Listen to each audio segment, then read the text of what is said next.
agar selamat selalu, ini panduan untukmu. Mau berangkat, cek suhu tubuh dulu, pakai masker selalu. Yo oh oh wayo wayo. Yo ayo ayo. Yo ayo ayo. Saat di jalan jaga jarak tubuhmu, jangan gandengan dulu. Yo oh oh wayo wayo. Sampai sekolah cuci tanganmu dulu, pakai sabun selalu. Yo oh oh wayo wayo. Yo ayo ayo. Yo ayo ayo. Yo ayo ayo. Yo ayo ayo. Dengan temanmu jangan deketan dulu, pakai barang pribadimu. Yo oh oh wayo wayo. Pulang sekolah langsung pulang ke rumah, main-main gak usah. Yo oh oh wayo wayo. Sampai di rumah bersih-bersih segera, supaya kita bisa jumpa lagi di sekolah. Yo ayo kita bersama saling jaga, agar sehat selamat. Yo oh oh wayo wayo. Seru belajar kebiasaan baru, agar selamat selalu, itu panduan untukmu.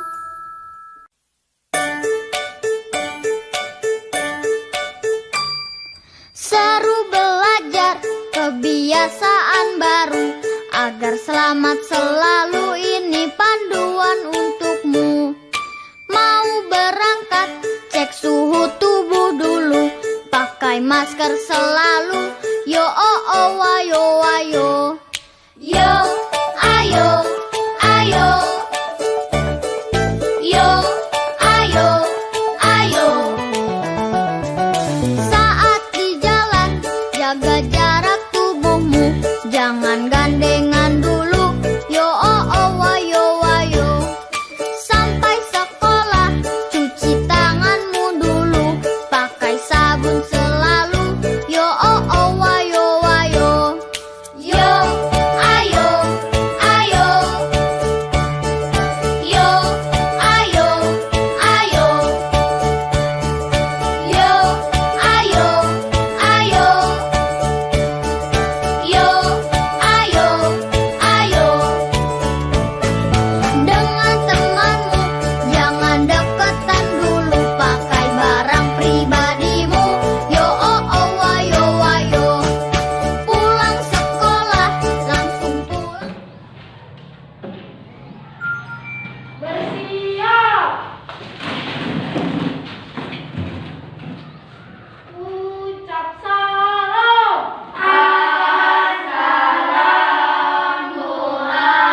Assalamualaikum warahmatullahi wabarakatuh.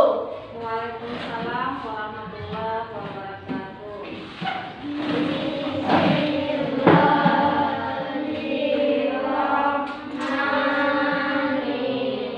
Pagi Ibu semua. Pagi Bu. Apa kabar hari ini? Baik. Ya, coba yel-yelnya gimana? Apa kabar hari ini? Tetap semangat, luar biasa. Huha. Oke, berarti sudah semangat ya untuk memulai pembelajaran. Nah, sebelum kita mulai pembelajaran, ada baiknya kita melakukan kesepakatan kelas dulu. Apa itu kesepakatan kelas? Kesepakatan kelas adalah sesuatu yang kita sepakati bersama, yaitu bisa seperti sebuah aturan atau kesepakatan bagaimana kelas kita bisa berjalan dengan baik. Paham Anda Ibu? Paham. Nanti kesepakatan kelas itu akan menjadi sebuah keyakinan bagi setiap warga di kelas kita, baik itu ibu, baik itu kamu, semuanya. Nah, kesepakatan kelas atau keyakinan kelas itu yang akan menjadi pegangan kita setiap melakukan aktivitas di sekolah dan di dalam kehidupan. Ya. Yang pertama, kami di kelas ini adalah orang yang baik, yang saling menghargai. Nah, bisa itu? Yang lain setuju? Setuju. Yang kedua, ada lagi tidak? Iya, Fadil. Disiplin adalah mutu kami. Disiplin adalah mutu kami. Baik. Kamu masih ingat nggak kesepakatan dan keyakinan kelas kita tentang sepatu? Apa itu?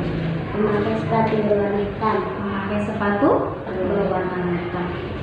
Kira-kira apa ya solusinya supaya kamu setiap hari bisa pakai sepatu warna hitam dan kamu terhindar dari bahaya seperti itu? Pulang sekolah dengan hitam.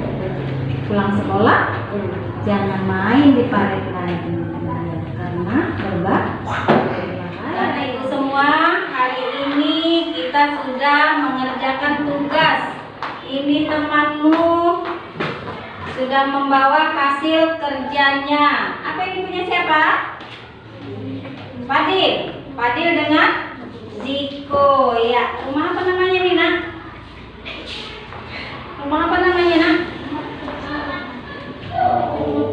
Rumah Padang. Iya. Tepuk tangan dulu, Nak, untuk Assalamualaikum warahmatullahi wabarakatuh. Waalaikumsalam warahmatullahi wabarakatuh. Kami dari kelompok 4 akan menampilkan bangun balok. Di sini saya memegang jaring-jaring.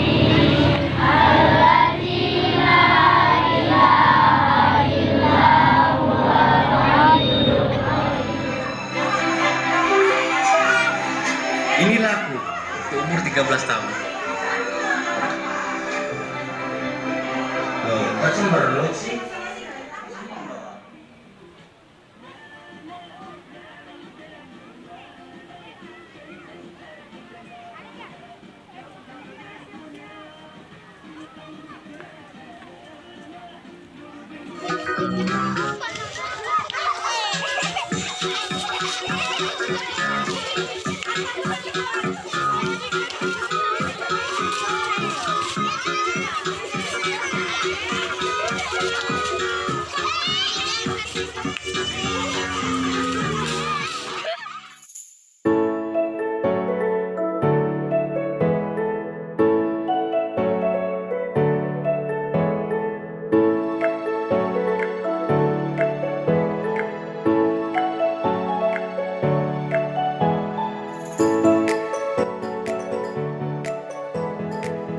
Assalamualaikum warahmatullahi wabarakatuh.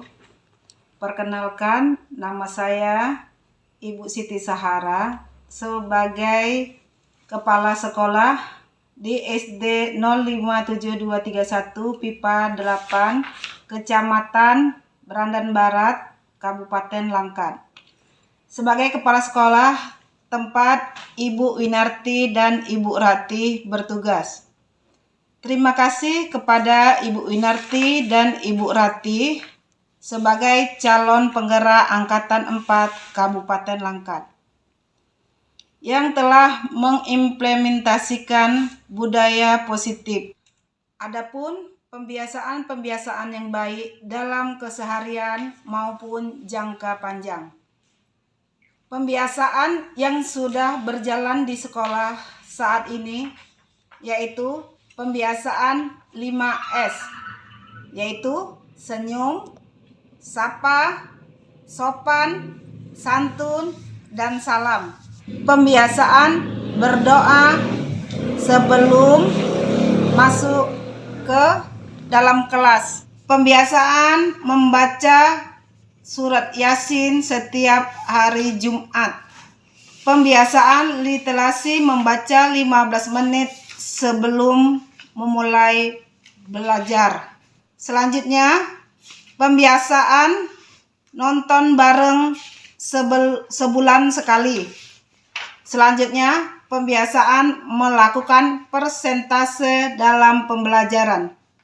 Mudah-mudahan pembiasaan positif ini dapat berlanjut seterusnya secara konsisten dan membawa perubahan positif bagi seluruh warga sekolah yang ada di sekolah kita ini. Wassalamualaikum warahmatullahi wabarakatuh. Assalamualaikum warahmatullahi wabarakatuh. Terima kasih Bu Guru yang telah menerapkan pembiasaan budaya positif di sekolah. Sekarang belajar kami telah menyenangkan dengan adanya keyakinan kelas.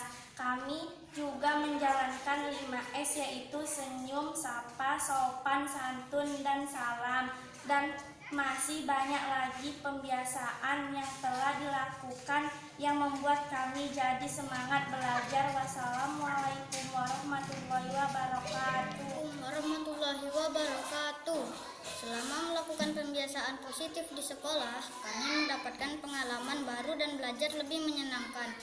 Pembiasaan yang kami lakukan diantaranya membuat kesepakatan dan keyakinan kelas, berdoa sebelum dan sesudah belajar, membuang sampah pada tempatnya, bekerja sama dalam melakukan tugas, melakukan presentasi, dan membaca Yasin setiap hari Jumat, serta membaca 15 menit sebelum memulai pembelajaran, menonton bersama setiap sebulan sekali. Terima kasih kepada Bu Guru yang telah sabar mendidik dan mengajar kami. Wassalamualaikum warahmatullahi wabarakatuh.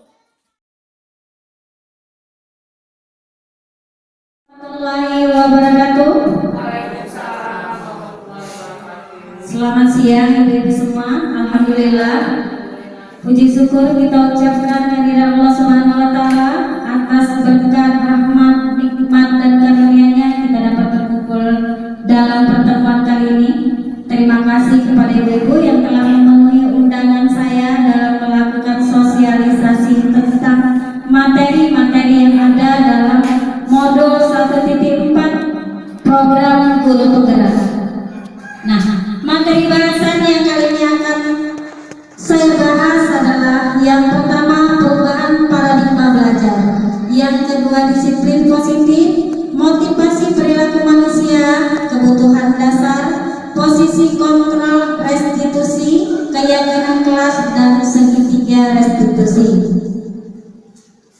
Untuk membangun budaya positif, sekolah membutuhkan atau harus menyediakan lingkungan yang positif, aman, nyaman, agar siswa mampu berpikir, bertindak, dan mencipta dengan merdeka, mandiri, dan bertanggung jawab. Maka itu dibutuhkan disiplin yang kuat. Dan kata disiplin tidak lepas kaitannya dengan kontrol guru dalam menghadapi siswa-siswanya. Nah ibu-ibu, untuk membuat atau mengubah sesuatu yang positif itu kita memerlukan lingkungan yang positif, dan itu harus kita bentuk terlebih dahulu di dalam kelas kita untuk menciptakan siswa yang merdeka. Mereka bisa mengekspresikan apa yang mereka miliki, dan dibutuhkan disiplin yang kuat, dan disiplin itu harus berasal dari dirinya sendiri atau faktor intrinsik.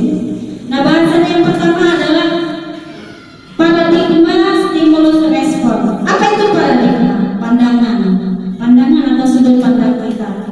Nah, bagaimana cara kita mengubah sudut pandang kita atau paradigma stimulus respon menjadi paradigma teori kontrol? Jadi bagaimana pendekatannya? Di sini saya mengambil contoh. Ini adalah paradigma stimulus respon tentang dunia, baik dunia umum dan pembelajaran. Di situ ada realitas atau kebutuhan. Realitas atau kebutuhan kita bersama. Itu paradigma stimulus responnya. Nah, jika dikaitkan dengan pendekatan paradigma teori kontrol, maka akan berubah menjadi realitas atau kebutuhan kita berbeda. Bisa ibu bayangkan? Yang pertama, anggapan kita tentang kebutuhan kita itu sama semuanya, berubah menjadi kebutuhan kita itu berbeda. Yang kedua, perilaku buruk dilihat sebagai kesalahan. buruk. Benar ya ibu-ibu ya. Kita menganggap sebuah perilaku buruk itu adalah sebuah kesalahan. Itu paradigma kita awal. Nah, kita akan mengubahnya menjadi semua perilaku mempunyai tujuan. Apakah itu perilaku positif atau negatif. Kemudian orang lain bisa mengontrol saya. Itu paradigma yang pertama. Kita ubah menjadi hanya saya yang dapat mengontrol diri saya sendiri. Orang lain tidak dapat mengontrol kita. Hanya kita yang dapat mengontrol diri kita sendiri. Kemudian saya bisa mengontrol orang lain. Saya yakin ibu-ibu selama ini berpikir kita yang mengontrol siswa, iya atau tidak? Benar kan? Selama ini paradigma kita seperti itu. Tetapi pada dasarnya mereka mengontrol dirinya sendiri dan mereka tidak mau dikontrol saat mereka tidak mau dikontrol, dan mereka mau dikontrol saat mereka mau dikontrol. Misalnya ini ibu, kita menyuruh siswa kita sesuatu pekerjaan, ada yang nurut, ada yang enggak, seperti itu ya ibu. Nah, yang menurut itu karena mereka mau dikontrol, dan yang tidak menuruti itu saat itu dia tidak mau dikontrol. Nah, seperti itulah contohnya. Nah, yang kedua disiplin positif. Apa itu disiplin positif? Untuk menciptakan murid yang merdeka, syarat utamanya adalah harus ada disiplin yang kuat, yaitu disiplin yang datang dari dalam diri atau intrinsik dari dalam diri. Jika kita tidak mampu mendisiplinkan diri kita sendiri, maka kita butuh orang lain untuk mendisiplinkan diri kita. Sama seperti siswa, dia tidak mampu mendisiplinkan dirinya sendiri, maka tugas kita sebagai guru adalah mendisiplinkannya. Seperti itu. Dan motivasi yang diberikan orang lain itu disebut dengan motivasi eksternal. Kalau dari dalam diri sendiri itu internal. Disiplin diri dapat membuat seseorang menggali potensinya menuju kepada sebuah tujuan, sesuatu yang dihargai dan bermakna. Juga dapat mempelajari bagaimana cara kita mengontrol diri, ya. Kemudian sebagai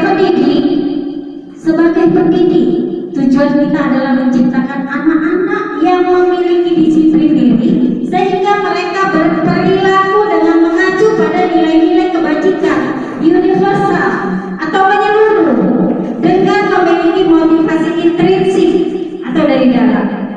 Kita mau anak-anak kita itu bertindak, berbuat, belajar itu keinginannya sendiri, bukan atas paksaan dari guru. Iya kan ibu-ibu? Itu harapan kita. Jadi bagaimana caranya menumbuhkan kesadaran diri tadi, disiplin diri tadi?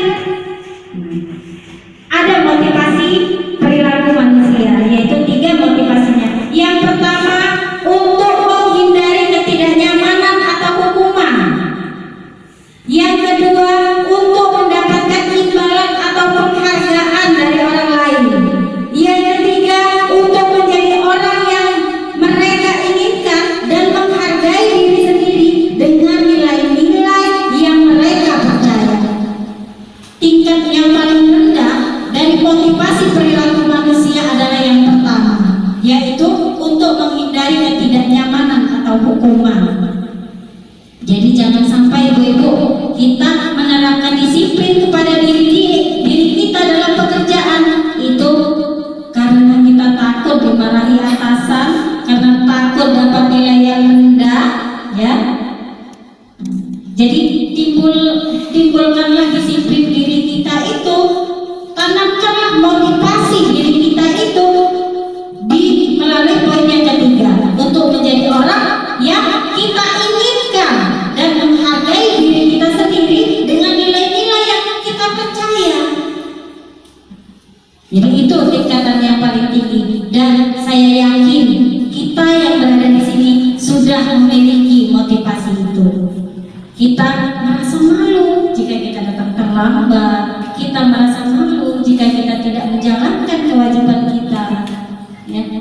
Kemudian tujuan dari disiplin positif adalah menanamkan motivasi yang menjadi orang yang mereka inginkan dan menghargai diri sendiri dengan nilai-nilai yang mereka percaya. Mereka akan memiliki motivasi intrinsik yang berdampak jangka panjang. Kenapa? Dorongannya dari diri sendiri, bukan dari orang lain. Kalau dari orang lain itu ada naik turunnya, tapi kalau dari diri sendiri maka akan berkelanjutan. Kemudian kebutuhan dasar. Setiap manusia memiliki kebutuhan dasar. Itulah yang mendasari dari perilaku kita. Setiap perilaku yang dilakukan seseorang, baik itu positif atau negatif, memiliki sebuah tujuan. Dan setiap tindakan yang dilakukan murid adalah untuk memenuhi kebutuhan dasar mereka. Kebutuhan dasar tiap orang itu berbeda, tiap murid itu berbeda. Baik saya, baik ibu, baik siswa, kita memiliki kebutuhan dasar yang berbeda. Ada yang terpenuhi dan ada yang tidak terpenuhi. Ada 5 kebutuhan dasar manusia. Yang pertama, kebutuhan bertahan hidup. Nah, itu contohnya kita kesehatan, makan, minum, dan rasa nyaman. Itu kebutuhan dasar yang pertama. Yang kedua, cinta dan kasih sayang. Yaitu kebutuhan psikologis untuk diterima dan disukai oleh lingkungannya.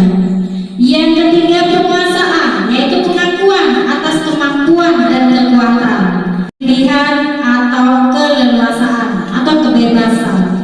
Yang kelima, kesenangan, kebutuhan untuk merasa senang kalau anak bermain, tertawa. Nah, kita sebagai pendidik mempunyai kebutuhan juga. 5 kebutuhan dasar kita itu jika tidak terpenuhi maka akan berdampak negatif, ya Bapak Ibu. Berdampak negatif dari mana? Satu saja kebutuhan kita tidak terpenuhi seperti rasa nyaman, maka itu akan berdampak negatif bagi kita, akan berpengaruh pada perilaku kita. Kita tidak mendapatkan kebebasan, akan berdampak pada kita. Sama seperti siswa. Jadi semua perilaku siswa yang mereka lakukan, baik itu positif atau negatif, itu mempunyai dampak. Artinya apa yang mereka lakukan itu semata-mata hanya untuk mencari pemenuhan kebutuhan dasar. Mungkin di rumah dia kurang kasih sayang, di sini dia bertingkah mencari perhatian untuk mendapatkan kasih sayang. Itulah sebagai wujud cara dia memenuhi kebutuhan dasar. Jadi saat kita mengatasi siswa yang dalam masalah, yang perlu kita tahu adalah kebutuhan dasar apa yang dia butuhkan, maka kita akan menemukan solusi dari permasalahannya. Nah, untuk itu ada posisi kontrol.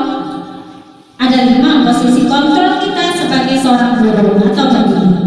Yang pertama sebagai penghukum, yang kedua membuat orang merasa bersalah, yang ketiga sebagai teman, yang keempat monitor atau pemantau, dan yang kelima adalah manajer atau mentor. Nah, coba saya tanyakan kepada ibu-ibu, silakan menjawab ya. Dari kelima posisi kontrol yang saya tampilkan ini, yang manakah yang sudah ibu jalankan? Yang kedua, membuat orang merasa bersalah. Contoh membuat orang merasa bersalah itu kata-katanya seperti ini, ibu-ibu. Kalau ibu-ibu ada anaknya atau siswanya yang membuat kesalahan, aduh, Padil kan sudah ibu bilang ini nggak boleh dikerjakan, kamu kerjakan juga, kan ibu yang susah.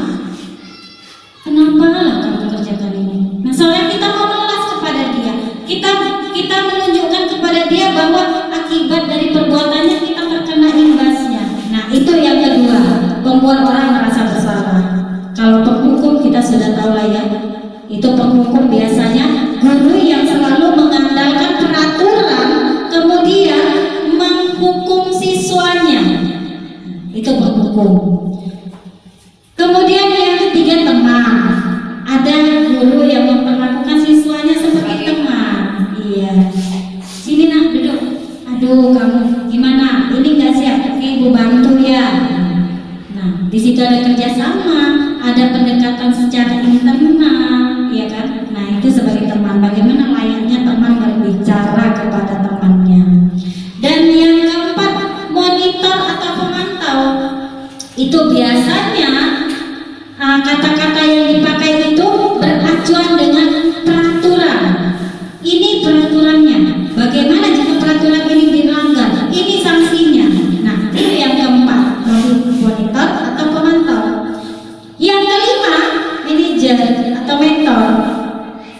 Manajer atau mentor ini adalah orang yang mencari dan memberikan solusi bersama. Ya, bahasanya di situ membangun siswanya untuk menyadari akan kesalahannya dan mempersiapkan dirinya untuk mempertanggungjawabkan kesalahannya, kemudian menanyakan kepada siswanya solusi apa yang bisa dibuat. Itu ciri-ciri dari manajer atau manajernya kepemimpinan. Nah, dari kelima tingkatan ini yang paling tinggi tingkatannya adalah manajer. Ya. Kenapa ibu-ibu manajer? Di situ kita mengajarkan anak bagaimana anak bertanggung jawab. Karena tugas seorang guru itu membimbing siswanya untuk menemukan jati dirinya. Seperti bahasa yang dikatakan Ki Hajar Dewantara, seorang pendidik bertugas adalah menuntun dan membimbing anak yang memang sudah membawa kodratnya sejak lahir. Ibu-ibu, tugas kita itu menuntun. Jika kita sudah mengambil posisi sebagai manajer, itu kita sudah menguasai pendekatan sebagai teman atau kontrol restitusinya sebagai teman dan monitor. Nah, saat kita mengontrol siswa, itu biasanya ada dalam pembelajaran itu keyakinan kelas, ya. Nanti ada restitusi. Itu dimana restitusi itu adalah proses kita menyelesaikan masalah yang dihadapi anak. Yang pertama keyakinan kelas. Biasakan dalam kelas kita sebelum memulai sebuah pembelajaran kita membuat keyakinan kelas. Kalau dulu peraturan kelas ya ibu-ibu, ada nggak ibu buat peraturan kelas saat anak baru masuk di tahun pertama semester? Ada ibu? Ada ya, keyakinan kelas. Nah, dulu peraturan kelas. Nah, sekarang keyakinan kelas namanya. Kenapa peraturan kelas itu diubah menjadi keyakinan kelas? Mungkin bunyinya hampir sama. Kenapa? Keyakinan kelas yaitu nilai-nilai kebajikan atau prinsip-prinsip universal yang disepakati bersama oleh seluruh warga kelas, termasuk guru dan siswa, ya. Nah, ini keyakinan kelas yang saya buat di kelas saya. Contohnya, yang pertama, kami di kelas ini saling menghargai.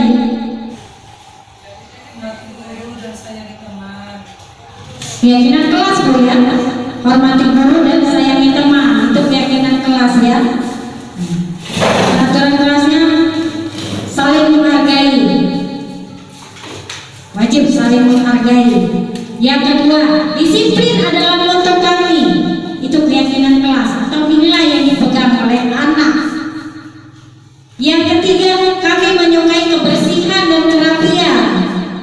Yang keempat, kami adalah orang yang bertanggung jawab. Dan yang kelima, kami bekerja sama dan mendukung dalam kebaikan. Nah, anak meyakini 5 keyakinan kelas ini, maka setiap tingkah lakunya atau perbuatannya di dalam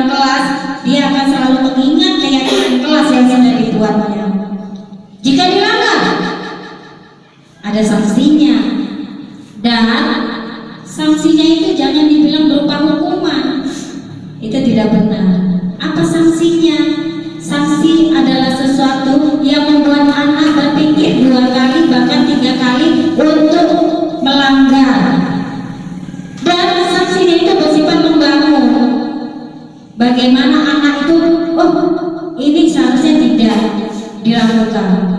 Dan keyakinan kelas itu kalau bisa kita tanamkan kepada anak dari dalam dirinya sendiri.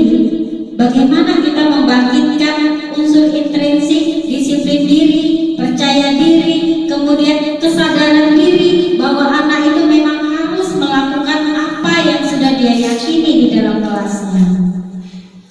Selanjutnya segitiga restitusi. Apa itu Ibu segitiga restitusi?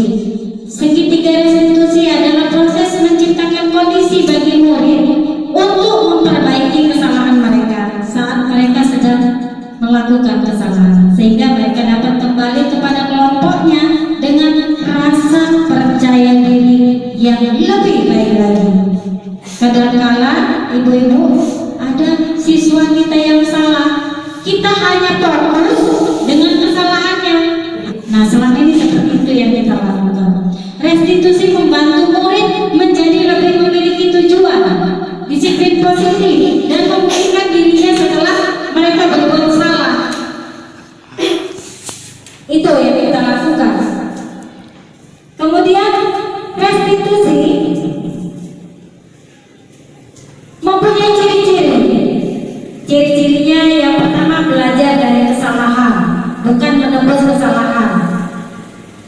Kita seringkali menyuruh anak, kamu sudah salah ini, bagaimana cara kamu membayar kesalahan ini, bagaimana cara kamu memperbaikinya, kamu harus seperti ini. Kita yang menentukan agar anak dapat menebus kesalahannya. Yang kedua, restitusi memperbaiki hubungan. Jadi restitusi itu adalah memperbaiki hubungan. Setelah melakukan kesalahan, dia tidak semestinya dikucilkan, diejek, diasingkan, tetapi dia bisa kembali kepada kelompoknya dengan karakter yang baru, karakter yang lebih baik lagi. Kemudian yang ketiga, restitusi adalah tawaran, bukan paksaan. Jadi selama ini kita mengadili anak yang berbuat salah dan memaksanya untuk melakukan sesuatu. Ya tidak? Benar ya? Yang keempat, restitusi menuntun untuk melihat ke dalam diri. Jadi proses restitusi itu menimbulkan kesadaran diri sendiri. Kemudian restitusi mencari kebutuhan dasar yang mendasari dari tindakan kita. Seperti saya katakan tadi, seseorang melakukan sebuah tindakan itu pada dasarnya ia mencari kebutuhan dasar yang tidak dia penuhi, yang hilang, yang tidak dia dapatkan, sehingga perilakunya seperti itu. Nah, langkah-langkah melakukan restitusi dengan teori kontrolnya sebagai berikut. Yang pertama, menstabilkan identitas. Menstabilkan identitas itu melalui kita semua akan melakukan hal terbaik yang bisa kita lakukan. Itu posisi kontrolnya, ya. Kemudian validasi tindakan yang salah, bahwa semua perilaku memiliki alasan. Kita kuatkan anak kita. Bu, saya sudah salah berbuat ini. Ibu tidak tanya kesalahanmu, karena setiap orang pasti berbuat salah. Itu teori kontrol yang kita pakai kepada anak supaya anak merasa kuat. Kemudian menanyakan keyakinan. Kita sudah membuat keyakinan yang kita sepakati bersama. Keyakinan yang mana yang kamu langgar? Keyakinan yang mana yang tidak kamu penuhi? Yang ini jawabnya. Jadi kita semua memiliki motivasi internal. Artinya kita semua memiliki motivasi dari dalam diri kita melalui sebuah keyakinan. Ya, sampai sini Bapak Ibu, ada yang mau bertanya? Assalamualaikum warahmatullahi wabarakatuh. Saya penjelasan tadi memang sudah disampaikan kan tentang sistem anak. Kita mendidik anak di kelas. Seperti ada saya lihat yang saya ingat itu tentang manajer dan apa tadi? Manajer dan mentor. Mentor. Nah, itu maksudnya itu manajerial atau manajernya itu apa namanya, sikapnya atau tingkah laku atau kita sistem manajer seperti kita di PT atau di pabrik. Penjelasan itu saya mohonkan dijelaskan mendetail lagi, karena takutnya kan manajer, sistem manajer nanti dibilang pikir orang kayak pabrik kan gitu. Padahal kan di sini Pemimpin pabrik, bapak manajer, ibu manajer gitu ya. Perusahaan swasta. Iya, terima kasih kepada Ibu Eka yang sudah memberikan pertanyaannya. Apa sih pengertian manajer itu dalam dunia kita pendidikan gitu ya? Jadi manajer atau mentor itu adalah salah satu posisi kontrol kita sebagai pemimpin. Kita adalah pemimpin. Yang pertama pemimpin diri sendiri. Yang kedua adalah pemimpin dari siswa-siswa kita. Jadi ada 5 posisi kontrol kita sebagai pemimpin tadi. Yang tingkat tertinggi adalah manajer ya, atau manajer atau mentor. Nah, manajer itu Bu, bagaimana kita menyikapi, bagaimana kita menyelesaikan suatu permasalahan yang dihadapi oleh anak. Saya contohkan dalam segitiga restitusi. Ada anak saya yang selalu datang terlambat ke sekolah. Kemudian tugas kita adalah apa Bapak Ibu? Tugas kita, apakah kita membiarkan saja? Ada anak yang tidak datang, sering libur sekolah, ya? Apakah kita membiarkan saja? Tidak. Maka kita mengambil tindakan. Tindakan yang kita lakukan itu adalah posisi kontrol kita sebagai seorang guru. Nah, kita panggillah anak tadi.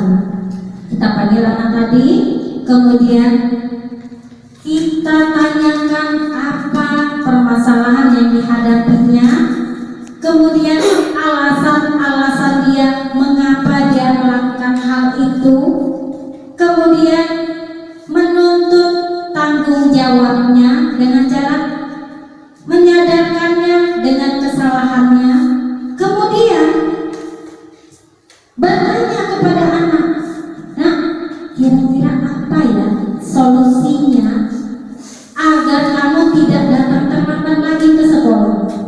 Biarkan anak berpikir, biarkan anak menjawab penyelesaian dari masalahnya. Itu adalah ciri-ciri bahwa kita adalah seorang pemimpin yang menjalankan manajer, sistem manajer tadi. Jadi kita tidak menghukum anak, itu namanya penghukum. Kita tidak menjadikan dia merasa bersalah, tetapi kita menjadikan dia lebih percaya diri, menjadikan dia bertanggung jawab dan menemukan jati dirinya dengan cara membimbingnya tadi, mencari kesalahannya dari dirinya sendiri agar dia menyadari kesalahannya. Jangan kita yang memponis, oh kamu salah ini, kamu harus begini. Tidak, biarkan dia menyadari kesalahan dari dirinya sendiri dan berpikir, melihat ke dalam dirinya. Oh iya Bu, saya sudah seperti ini. Kamu salah enggak? Saya salah. Lalu bagaimana cara kamu memperbaiki kesalahanmu? Yang pertama Bu, saya minta maaf. Yang kedua, apa alasan dia tadi kalau dia datang terlambat? Mungkin dia sibuk main game di rumah hingga tidurnya larut malam. Jadi bisa kita apa nak? Kira-kira solusinya supaya besok pagi kamu tidak datang terlambat. Tentunya jawabnya mengurangi main game-nya, istirahat yang cepat, tidak larut malam lagi tidur. Iya. Iya. Itu kan ada manajer dan mentor. Bedanya apa dari sebagai apa tuh monitor dan pemantau? Monitor dan pemantau Sama kan? hampir sama. Bedanya jika monitor atau pemantau ini dia terikat dengan aturan. Bahasanya seperti ini. Kamu kenapa terlambat? Iya Bu, saya bangun kesiangan. Jawabannya. Nah, kamu kan tahu peraturan sekolah kalau kita masuk jam 7.30 tempat lonceng, kamu harus masuk. Jadi kamu tahu kan sanksinya apa jika kamu terlambat datang? Nah, bahasa-bahasa seperti itu, itulah ciri dari kita sebagai guru itu memegang posisi kontrol sebagai monitor atau pemantau. Tentu bahasanya berbeda dengan manajer tadi, ya kan Ibu? Nah, ayo kira-kira ada lagi pertanyaan, Ibu Maya? Ya. Ibu Winda ini, Ibu Winda biasa banyak pertanyaan. Silakan Ibu. Waalaikumsalam warahmatullahi wabarakatuh. Nama saya Bu Winda Fitria Tanjung, guru kelas 1. Yang saya menanyakan itu apakah perbedaan dari guru penggerak dengan sekolah penggerak? Itu pertanyaannya. Terima kasih. Assalamualaikum warahmatullahi wabarakatuh. Waalaikumsalam warahmatullahi wabarakatuh. Orang Islamnya tak berkoran. Iya, terima kasih kepada Ibu Winda, pertanyaannya sangat bagus. Apa perbedaan dari guru penggerak dan sekolah penggerak? Iya. Apa perbedaan guru penggerak dengan sekolah penggerak?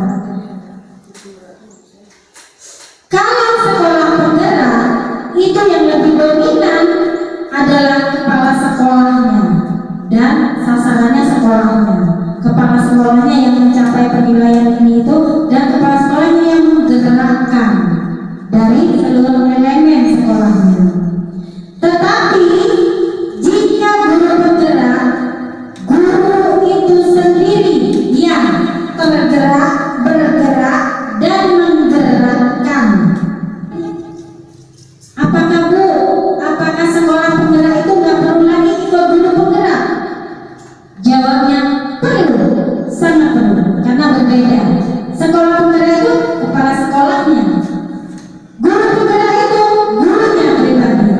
Nah saat ini 3.028 guru penggerak yang sudah diluluskan oleh Kemdikbud Angkatan 1 Angkatan 2 yang sudah menerima sertifikat kelulusan guru penggerak. Dan inilah perjuangan awal pendidik-pendidik Indonesia untuk merubah dunia pendidikan kita. Jadi ibu-ibu, guru yang sudah lulus guru penggerak itu perjuangannya bukan sudah selesai, tapi baru dimulai. Nah kami calon guru penggerak angkatan 4 yang saat ini sedang dalam pendidikan, tugas kami mengimplementasikan apa yang kami dapatkan langsung, terutama di sekolah-sekolah naungan kami. Kemudian berkolaborasi bersama rekan-rekan guru di sekolah, bersama rekan-rekan guru di komunitas untuk menyebarkan, untuk sama-sama bergerak, tergerak, bergerak dan menggerakkan, memulai semuanya dari bawah, dari nol, yaitu dari diri sendiri dulu.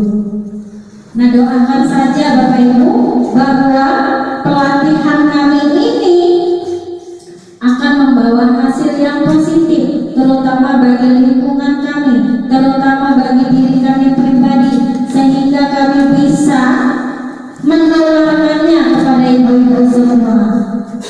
Seperti yang saya lakukan, saya berusaha untuk mensosialisasikan kegiatan-kegiatan kami, materi-materi yang kami dapatkan, baik itu di sekolah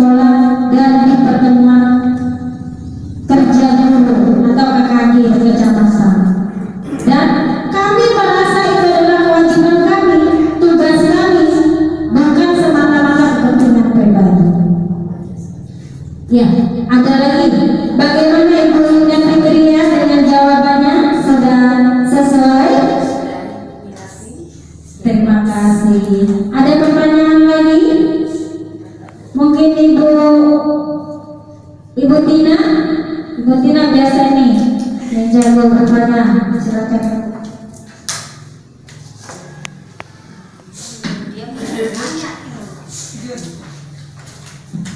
Assalamualaikum warahmatullahi wabarakatuh. Waalaikumsalam warahmatullahi wabarakatuh. Jadi di sini posisi kontrol dalam restitusi di bagian pertama itu penghukum. Jadi di penghukum itu apa yang harus kita terapkan kepada siswa dengan penghukum itu, Bu? Maksudnya kita menghukum siswa itu dengan cara apa agar terlihat seperti reality. Ya itu aja yang ingin saya tanyakan. Assalamualaikum warahmatullahi wabarakatuh. Waalaikumsalam warahmatullahi wabarakatuh. Terima kasih kepada Ibu Tina. Pertanyaannya cukup bagus. Nah, di sini saya ulang kembali materi tentang posisi kontrol dalam restitusi. Ibu-ibu, 5 posisi kontrol ini memang sudah kita jalani, pernah kita jalani, ya. Dan posisi kontrol yang pertama itu sebenarnya salah, tidak benar.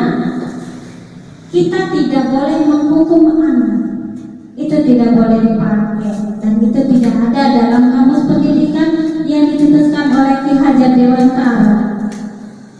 Itu tidak boleh dijalankan. Yang mana yang boleh dijalankan?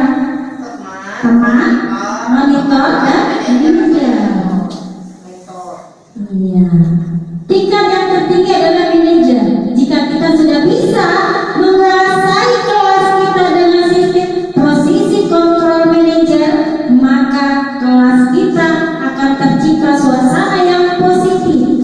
Anak-anak kita akan menjadi orang-orang yang memiliki disiplin diri, percaya diri, kenyamanan yang utama. Syarat anak bisa belajar enak itu adalah dia merasa nyaman.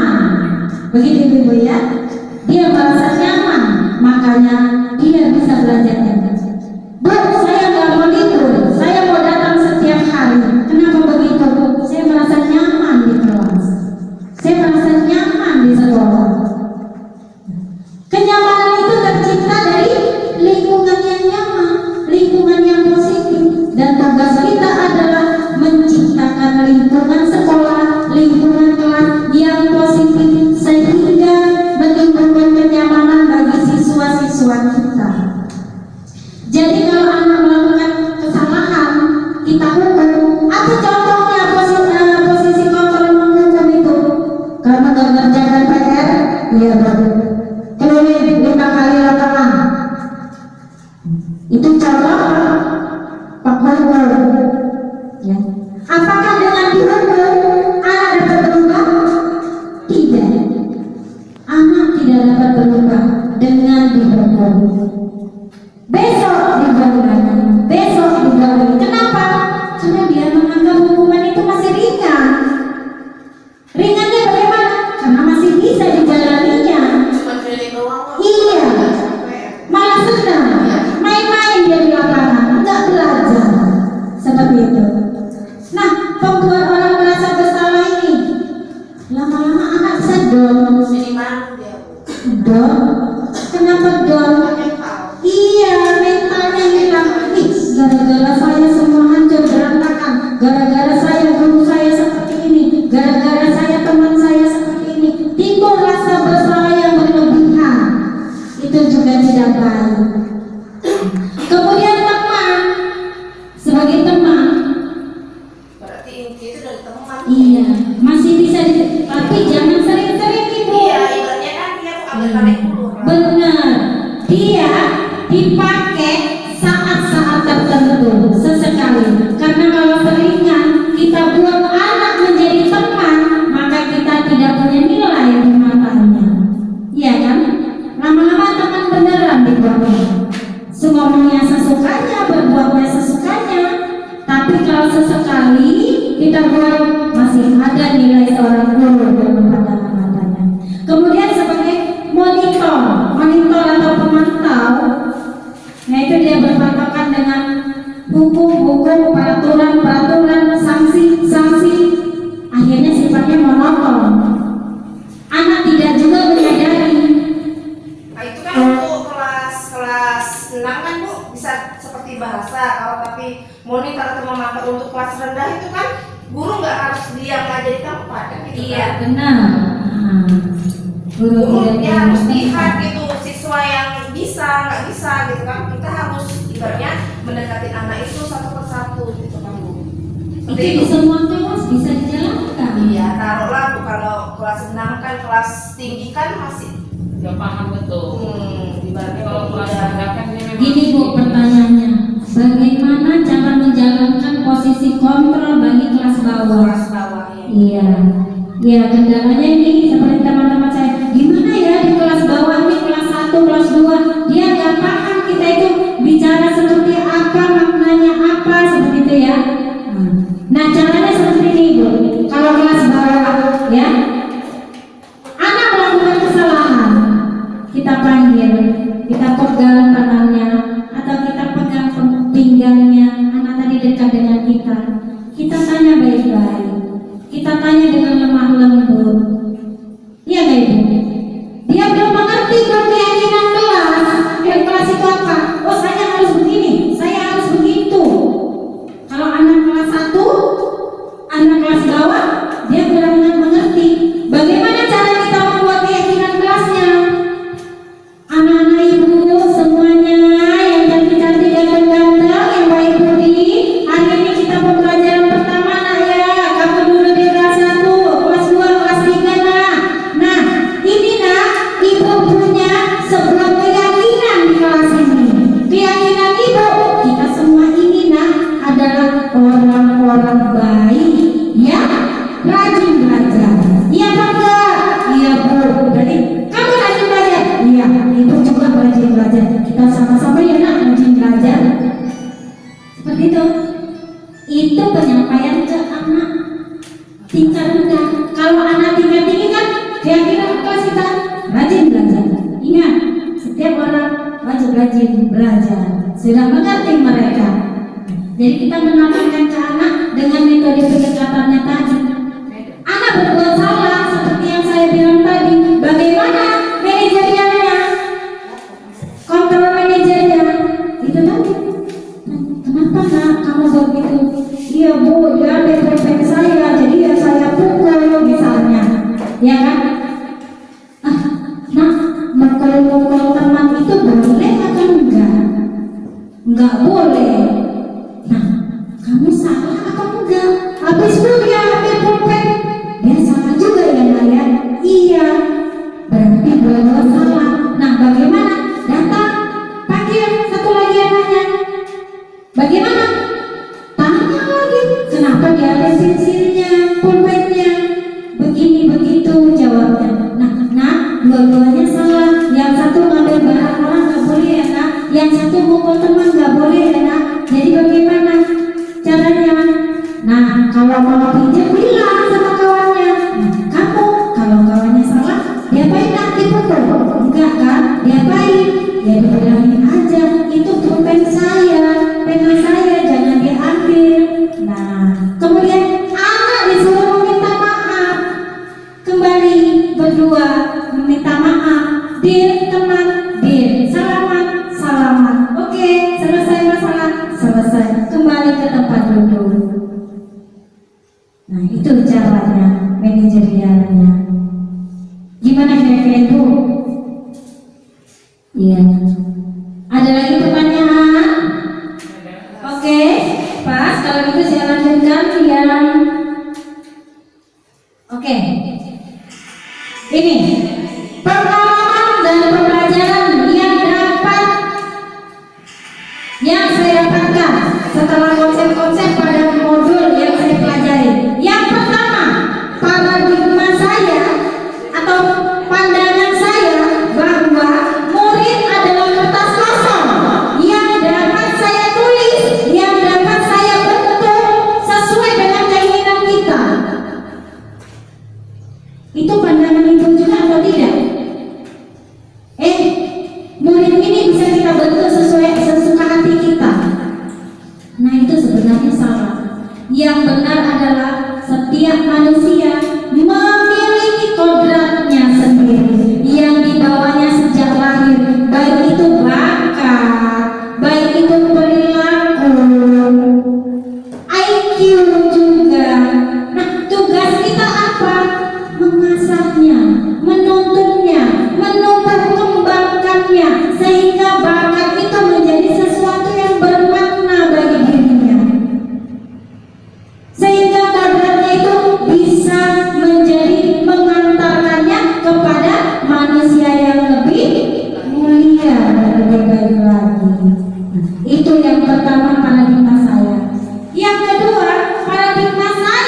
kita bisa mengontrol orang, tidak mungkin orang bisa melawan kita. Iya tidak? Karena kita tidak bisa mengontrol orang, makanya orang itu sendiri yang dapat mengontrol dirinya. Ya, kenapa posisi kontrol yang selama ini saya gunakan masih kurang tepat? Itu yang saya sadari. Saya masih sering menggunakan sebagai pembantu. Kenapa? Kamu tidak mengerjakan PR. Iya. Kalau gitu kamu tidak boleh mengikuti pelajaran. Bersihkan halaman. Saya pernah melakukan itu dan ternyata itu salah. Saya memberikan pelajaran dengan memberikan hadiah. Ayo, anak ibu, siapa yang bisa mengerjakannya dengan benar, maka ibu akan memberikan hadiah. Ternyata memberikan hadiah itu membawa dampak negatif bagi siswa, mematikan karakternya. Kenapa saya bilang seperti itu? Hari ini saya memberikan tugas, saya tidak memberikan hadiah. Terakhir anak saya tidak mengerjakan tugas. Alasannya kenapa? Gak ada hadiah dari ibu. Jadi mereka melakukan sesuatu berdasarkan hadiah, dan itu dampaknya negatif. Ya. Tapi kalau sesekali nggak apa-apa lah ya Bu ya. Iya, kalau sesekali tidak apa-apa. Kemudian dampaknya pada siswa sendiri, pertama, keyakinan kelas telah mengubah murid-murid saya menjadi pribadi yang lebih baik dan menciptakan suasana kelas lebih aman dan nyaman. Nah, itu yang saya rasakan, dan saya tanya juga ke siswa saya. Anak-anak, setelah kita membuat keyakinan kelas, apa yang kamu rasakan? Enak gak belajarnya? Enak Bu. Kenapa? Iya Bu, setiap saya mau melanggar keyakinan kelas, saya ingat keyakinan kelas, jadi saya gak jadi berbuat seperti itu. Timbul kesadaran intrinsiknya, kesadaran dari dirinya sendiri, sehingga dalam melakukan sesuatu dia harus berpikir lagi. Nah, suasana yang seperti itu membuat suasana kelas menjadi nyaman, hening, tenang, nyaman. Jangan berbicara, saling menghargai kan? Temannya bicara, gurunya berbicara, dia diam. Kenapa? Ada keyakinan kelas yang mengikatnya. Kemudian murid jadi lebih bersemangat dengan adanya pembiasaan budaya positif. Budaya positif yang sudah diterapkan di sekolah saya 5S. Senyum, sapa, santun, salam, sapa. Senyum dulu. Sudah senyum dengan sifat sopan dan santun, kita mengucap salam.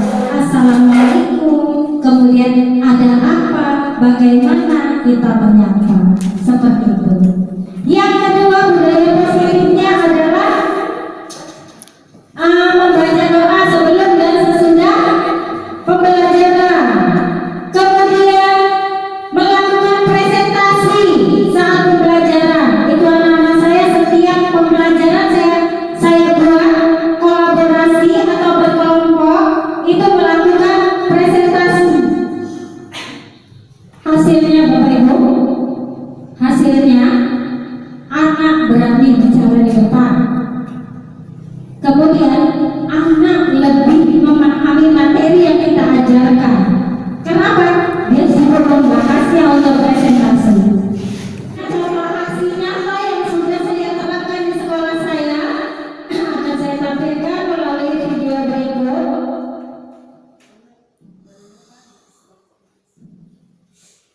Bisa Bapak Ibu lihat bagaimana proses-proses dari ketujuhnya tadi saya rangkum dalam video ini. Inilah aksi nyata yang sudah terjadi dari paradigma, kemudian keyakinan kelas, semuanya dilihat dalam video ini. Silakan disimak ya Bapak Ibu.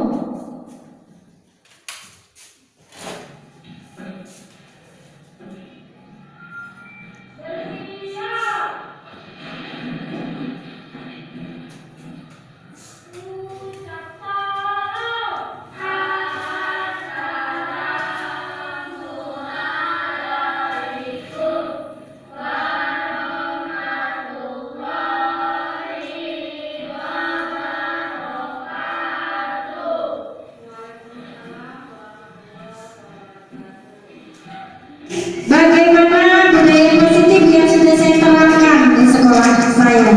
Nah, dapat kita simpulkan bersama dari materi yang tadi saya sampaikan bahwa belajar bukan untuk ujian, tetapi untuk mencapai tujuan belajar yang bermakna. Kemudian, belajar bukan dikendalikan pengajar, tetapi adalah kesepakatan antara pelajar dan pengajar. Itu seperti keyakinan kelas tadi, kita buat kesepakatan bersama. Kemudian, belajar bukan dengan cara yang seragam. Belajar itu dengan cara yang berbeda-beda, ya, dengan cara yang berbeda-beda. Karena setiap anak memiliki kompetensi yang berbeda, pedagogi yang berbeda, dan tingkatan pengetahuan yang berbeda, juga mempunyai kebutuhan yang berbeda. Jadi cara belajar itu tidak sama, satu kelas itu dapat berbeda-beda. Kemudian itu disebut dengan diferensiasi belajar, diferensiasi pembelajaran, dan itu harus kita terapkan dalam lingkungan sekolah atau lingkungan belajar. Selanjutnya, belajar bukan hanya menghafal rumus, tetapi belajar dapat menalar dan menyelesaikan persoalan. Selanjutnya, belajar bukan untuk dinilai pengajar, tetapi belajar dinilai bersama untuk membangun kesadaran, baik kesadaran diri sendiri yang berasal dari dalam atau intrinsik. Kemudian belajar bukan dinilai dari besarnya angka, tetapi oleh karya yang